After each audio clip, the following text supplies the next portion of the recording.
안녕하세요. 제9회 인천중학생 컨텐츠 기획 공모전에 참여하고자 하는 학생을 위한 희곡 작성법을 설명드리도록 하겠습니다. 저는 강남영상미디어고등학교에서 1학년 연극 수업과 2학년 연기 코스 수업을 담당하고 있는 강근혜 선생님입니다. 반갑습니다. 본격적인 설명에 앞서 이 공모전에 어떻게 참여할 수 있는지 설명드리도록 하겠습니다. 강남영상미디어고등학교 홈페이지에 접속하면 다음과 같은 화면이 나오는데요.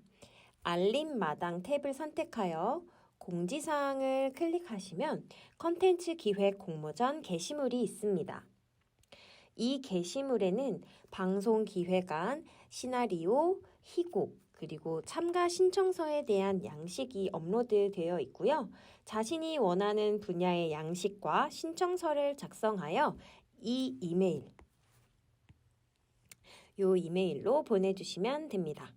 기한은 6월 1일부터 6월 30일까지고요. 결과 발표는 7월 7일 수요일에 학교 홈페이지를 통해 안내될 예정이니 많은 관심 부탁드리겠습니다. 자, 그럼 희곡 작성법에 대해서 구체적으로 여러분들에게 설명드릴 텐데요. 희곡을 구성하는 가장 기본적인 요소로 해설, 지문, 대사, 막과 장, 제목, 등장인물 소개 총 6가지로 볼 수 있습니다. 그럼 이 6가지의 요소들이 희곡 속에 어떤 모습으로 나타나고 있는지 함께 보도록 하겠습니다. 현재까지도 굉장히 롱런하고 있는 작품인 늙은 도둑 이야기라는 작품을 예시로 보도록 하겠습니다. 처음에 나와 있는 요소로 제목을 작성을 해주시면 되는데요. 가운데 정렬 10포인트로 작성을 해주시면 되고, 등장인물에 대한 소개는 간단하게 자신의 작품에 등장하는 인물에 대해 소개를 해주시면 됩니다. 다음과 같이 도둑 1, 수사관, 그리고 댄서 이렇게 3명에 대해서 간단하게 이 사람들의 성격이나 장점 등에 대해서 작성을 해주시면 됩니다. 자, 다음으로 나와 있는 이 긴 글을 우리는 해설이라고 부릅니다. 극이 시작하기 전에 무대의 모습이라고 봐주시면 되고요. 글을 읽는 사람들의 머릿속에 무대의 모습이 그려지도록 현실적이고 상세하게 적어주시면 좋습니다. 자, 여기 이런 요소들을 보시면 테이블 위에는 작품명 무제, 자, 이런 식으로 이렇게 무대 정면 뒤에는 무엇이 걸려 있고 왼편에는 어떤 게 놓여 있는지에 대해서 상세하게 여러분들이 작성을 해주시면 되겠습니다. 그 다음으로 막과 장을 통해서 우리는 희곡의 내용을 구분 짓습니다. 영화에서는 시퀀스나 씬으로 장면을 구성을 한다고 보면 희곡에서는 막과 장으로 이루어지고요. 여러 개의 장이 모여 하나의 막을 이루게 됩니다. 장 같은 경우에는 여러 개의 독립된 장면으로서 배경이 바뀌거나 등장인물이 등퇴장을 통해서 많이 바뀌었을 때, 이럴 때 우리는 장을 바꾸게 됩니다. 다음으로 나와 있는 이 괄호 속의 글을 우리는 지문이라고 부릅니다. 이 지문은 무대지시문 혹은 행동지시문으로 나누는데요. 무대와 행동. 그래서 무대 위의 변화라든지 어떤 배우의 행동의 변화 등을 괄호 속에 작성을 해줌으로써 이 글을 보는 사람들의 이해를 돕는 글이라고 보시면 됩니다. 이 지문을 보고 배우들은 연기를 할 때 매우 큰 도움을 받을 수가 있습니다.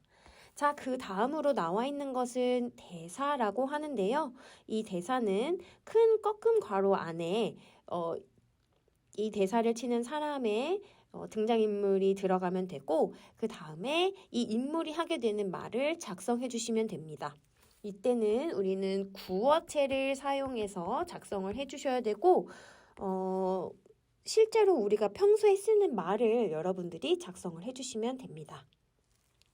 자, 이렇게 현재 희곡 속에서 이 요소들의 6가지 요소들이 어떻게 배치되어 있었는지 보았고요. 마지막으로 다시 한번 여러분들에게 상세하게 한번 설명해 드리도록 하겠습니다. 자, 해설부터 한번 볼게요. 희곡의 구성 요소 중 해설은 절대로 비현실적이지 않고 현실적이어야 되고요.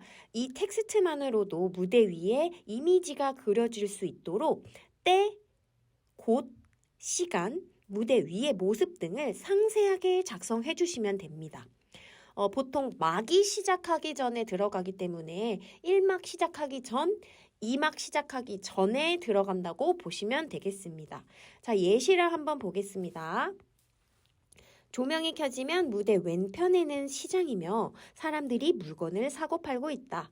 무대 오른편에는 경찰복을 입은 사내 3명이 그들을 감시하듯 쳐다보고 있다. 어스름한 저녁 느낌의 주황빛의 조명이며 계절은 한여름으로 무대 위 사람들의 옷차림은 가볍다.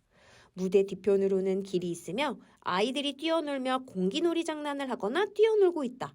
자, 이것을 보면요, 여러분들. 무대 왼편에는 시장이 있고 오른편에는 경찰들이 그 사람들을 지켜보고 있고 무대 뒤편으로는 아이들이 길에서 뛰어놀고 있구나. 그리고 옷차림은 굉장히 가볍고 주황빛의 조명이겠네. 이러한 어떤 큰 그림이 그려지죠. 이렇게 해설은 머릿속에 그려질 수 있도록 작성을 해주셔야 됩니다.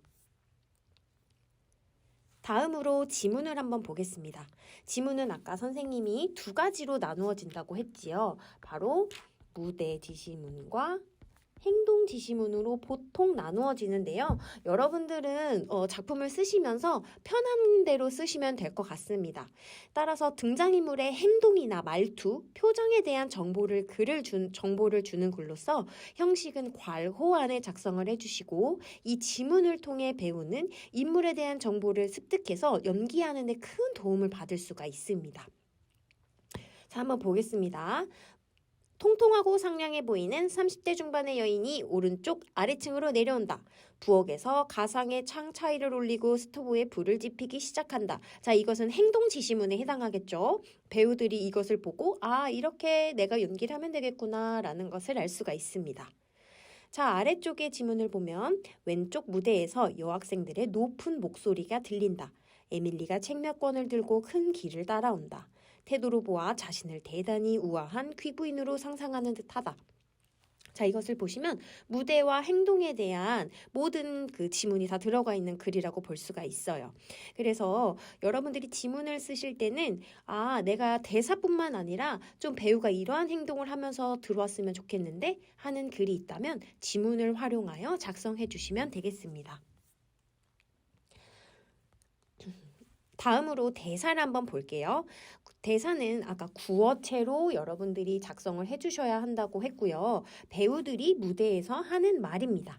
보통 대화로 여러분들은 작성해 주시면 되고요. 선생님이 혹시 여러분들이 희망할 이 글을 활용을 하실 수가 있을 것 같아서 대사의 종류를 또 가져와 봤습니다.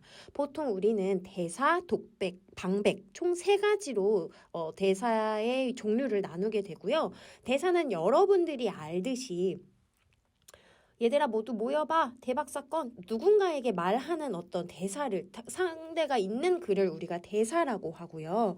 독백의 예시를 한번 보시면 듣는 사람이 없어요. 무대 위에. 나 혼자서 무대 위에서 이야기하는 글이에요. 그래서 나는 언제쯤 꿈을 꾸을 수 있을까? 현주도 동현이도 연수도 다들 잘 나가는데 점점점. 힘내자 김민지 이런 식으로 나 자신에게 혼자 얘기하는 글, 상대가 없는 글을 우리가 독백이라고 얘기합니다. 자, 그럼 방백은 무엇이냐면 연극에서는 현실에서는 잘 하지 않는 혼잣말이라고 보시면 돼요. 근데 그 누구도 듣지 못하는 나 혼자 하는 말을 방백이라고 합니다. 자, 여기에 예를 들자면 선생님 옆에 친구가 한 명 있는데 그 친구한테 하는 말이 아니라 그 친구는 옆에 있어요. 하지만 연극적으로 저 친구를 어떻게 골려주지? 이런 말을 소를 내지만 우리는 연극적으로 약속을 해요. 이 친구는 선생님이 했던 말을 듣지 못한다 라는 전제를 깔고 하는 게 방백이거든요. 그래서 이것은 무대 위에서 듣는 사람이 있어. 근데 그 사람들은 듣지 못한다는 전제하에 하는 말을 우리가 방백이라고 합니다. 해서 여러분들이 보통은 대사로 글을 작성해 주시면 되고요. 독백이나 방백을 활용해서 내가 글을 써보고 싶다 하시면 이러한 형식으로 작성을 해주시면 되겠습니다. 자, 마지막으로 막과 장에 대해서 한번 설명을 드릴게요. 영화 같은 경우에는 편집을 통해서 자유롭게 장면을 구성을 할 수가 있어요. 지금은 학교에서 촬영을 했다가 또 오후에는 집에서 촬영을 해서 편집을 하면 굉장히 부드럽게 이야기가 흘러갈 수가 있지요. 하지만 연극은 굉장히 한정적이고 한정된 시간 그리고 장소 속에서 우리가 이야기를 구성을 해야 되기 때문에 막과 장이라는 요소를 통해서 우리가 이야기의 흐름을 구성을 합니다. 그래서 암전이라는 것은 무대 위에 불이 꺼지는 것을 말해요.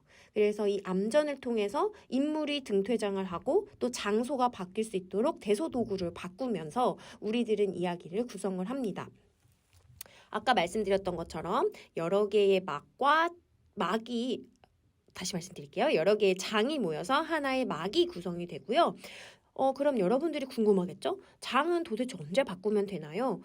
장은요, 무대 위에 인물들의 등퇴장을 통해서 뭔가 이야기의 흐름이 바뀌었을 때, 혹은 배경이 바뀌었을 때, 자, 1막 바뀌었을 때 우리가 바꾸면 되고요. 자, 예시를 보시면 한 여자의 인생을 우리가 하나의 연극으로 만든다고 했을 때 1막은 큰 구절로 청소년 시절을 다루고 2막은 성인 시절을 다뤄요. 그럼 이 두 가지는 굉장히 큰 흐름이지요. 그 다음에 1장은 학교에서 청소년 시절에 있었던 일 중에 학교에서 벌어졌던 일들, 그리고 2장에서는 집에서 벌어졌던 일들, 3장에서는 학원에서 벌어졌던 일들에 대해서 다루시면 됩니다. 그리고 나서 2막은 이 이야기가 조금 흘러서 어떤 다른 흐름으로 흘러갈 때 2막으로 넘어가시면 되고, 그 큰 흐름 안에서 또 짜잘하게 작은 이야기들, 회사에서의 일, 음식점에서의 일, 술집에서의 일들을 여러분들이 장으로 구성하셔서 작성을 해주시면 됩니다. 자, 이렇게 여러분들에게 선생님이 총 6가지의 구성 요소에 대해서 한번 설명해 드렸는데요. 어떤 것들이 있었죠? 해설 있었고요. 지문 있었고요. 대사 있었고, 막과 장 있었고, 제목 있었죠. 네, 그리고 마지막으로 등장인물, 소개까지. 우리가 총 이 6가지의 요소들을 한번 살펴보았습니다. 자, 어떠셨나요? 여러분들 조금 희곡을 작성하는 데 있어서 도움이 되셨을지 모르겠어요. 도움이 되셨었겠죠? 자, 제9회 인천 중학생 콘텐츠기획 공모전에 대해서 희곡 작성법에 대해서 여러분들에게 설명을 해드렸고요. 추가 질문이 있는 경우 카카오톡 채널 강남영상 미디어 고등학교를 통해 질문해 주시거나 혹은 저희 학교 인스타그램 여기 친추해 주세요, 여러분들. 여기 들어오셔서 다이렉트 메시지로 질문해 주시면 성신성의껏 답변 드리도록 하겠습니다. 지금까지 강남영상 미디어 고등학교 교사 강근혜였고요. 여러분들 꼭 이 공모전에 참여하셔서 좋은 기회 가져가셨으면 좋겠습니다. 감사합니다.